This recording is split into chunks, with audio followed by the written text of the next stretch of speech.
Hey everyone, Phoneybeetlemaniacxs here, and I'm with you once again. This is going to be a video to, well, Rocket Ronnie.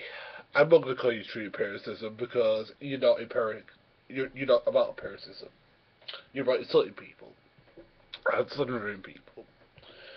And the thing is, Ronnie, I hate to be the one who bursts your bubble here, but you keep on making these egregious, slanderous lies about people, and it's time that somebody called your feet to the fire.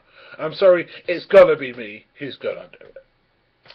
First of all, let's talk about the lies you spread about Dr Fiona Robinson, PhD.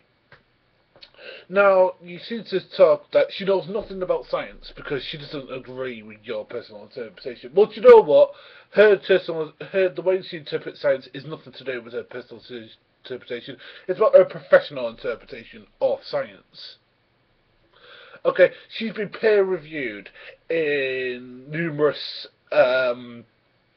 scientific journals.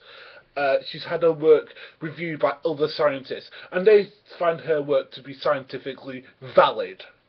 So, under what authority do you question her credentials?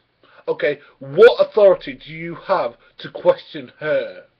Where have you ever been peer-reviewed for your scientific work? The answer to that is nowhere. Now, we know that Rocket Ronnie here has so far given us nothing to go on. So let me inform Rocket Ronnie of certain things. Number one,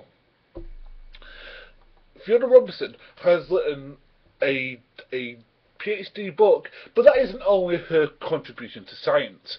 It's a very important contribution to science. As a PhD, is bringing something brand new that people didn't really realise was something that was scientific.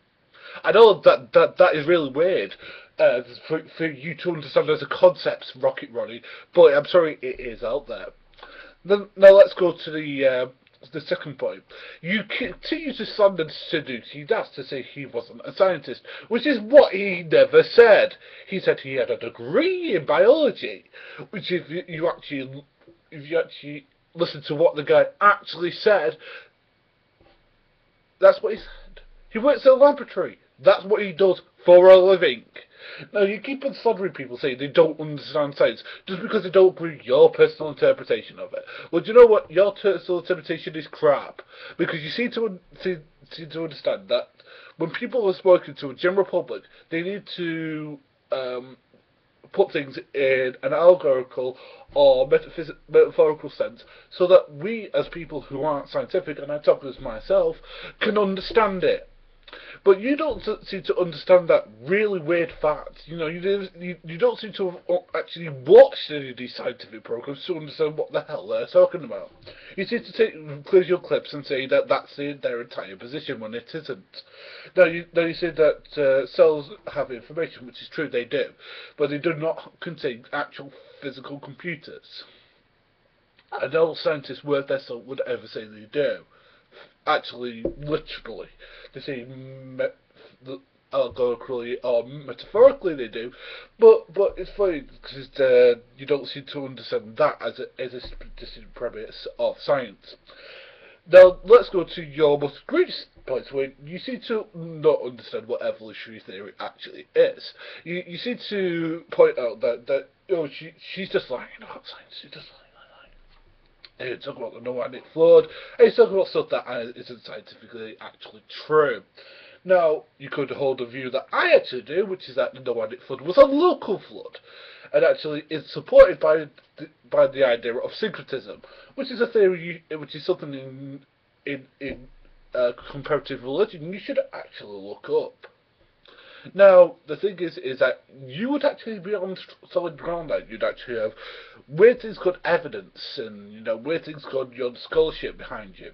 But no, you'd rather follow this period that is this anti-scientific bullshit of, well, the Noahic flood happened and, there's such a thing as intelligent design. Well, again, I believe that God is not stupid enough to interact you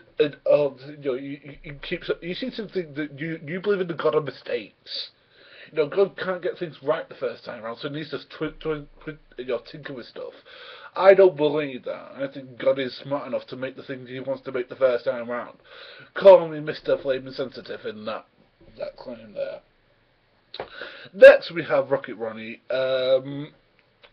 thinking that, oh well, you know, if I could just prove somebody else one thing of science and that I know one thing that they don't, then therefore they're not scientists. Ooh. I'm sorry, that's not how it works, Rocket Ronnie. I'm sorry to burst that little bubble for you. But again, you cannot support your claim that that is true, because you do know that people specialise in science, and they tend to work on bacteria. Sometimes they tend to work on the bigger creatures, like for example whale evolution, stuff like that. So the people who work on bacterial DNA may not be as knowledgeable as the people who work on whale DNA. You know, the two fields may collaborate on science, but then again, see that you know as much as that other person does is a little bit much, but you can speak to it because you've worked on in the same processes. Now, I'm not sure exactly what Fiona Robertson did for her studies. I'm sure she'll let me know in a comment down below. But I'm sure it's to specificity, and it will speak to something new that was discovered because of her teachings. She's told me before, but again, my non-scientific brain has hard time fixing onto it. Now, you, Rocket Ronnie, could actually verify what you mean. So I've got a question for you, Rocket Ronnie. Please tell me, how does Dr. Fiona Robinson not understand science? Or how does she lie about science? Because this is a claim that you have said more than once. So please prove your claim. And if you can't prove your claim, shut up. This is Phoneybeetlemaniacxs. I'm back from Canada, and Rocket Robin, shut up.